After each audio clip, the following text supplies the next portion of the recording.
एक छोटे से गांव में निर्दोषता और मेहनत का प्रतीक रमेश नामक किसान निवास करता था। उसकी मेहनत और ईमानदारी की गूंज गांव के हर कोने में सुनाई देती थी। एक छोटी सी जमीन पर काम करते हुए उसने अपनी मेहनत से उसकी उपज को हमेशा उत्कृष्ट बनाए रखा। लेकिन उसके दिल की सबसे बड़ी विशेषता उसकी दयालुता थी। वह हमेशा गरीबों और जरूरतमंदों की मदद करता था, उनके दुख दर्द में शामिल होता था। गांव में एक बार भयानक सूखा पड़ा, जिससे हर किसान की फसल उजड़ गई। लोग दुख और निराशा में थे। उनके पास भोजन के लिए अनाज की भी कमी हो गई।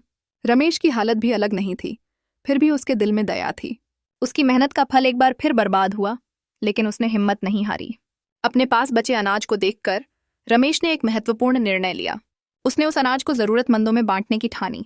उसके मन में विचार आया कि अगर मैं इसे अपने लिए रख लूं तो मैं कुछ दिनों तक जी लूंगा, लेकिन अगर मैं इसे बांट दूं तो कई लोग इस कठिन समय को सहन कर सकेंगे।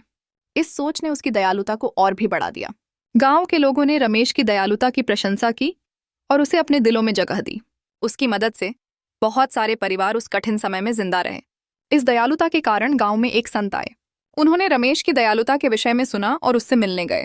संत ने उसे आशीर्वाद दिया, यह कहकर कि तुम्हारी मेहनत और दयालुता तुम्हें हमेशा सफलता दिलाएगी। संत के आशीर्वाद से रमेश की किस्मत पलट गई। अगले वर्ष बारिश हुई और उसकी फसलें भरपूर थीं। वह केवल अपने लिए ही नहीं, बल्कि गांव के गरीबों के लिए भी अनाज उगाने में सफल रहा। धीरे धीरे उसके अच्छे कर्मों की गूंज दूर दूर तक फैल गई और वह एक समृद्ध किसान बन गया।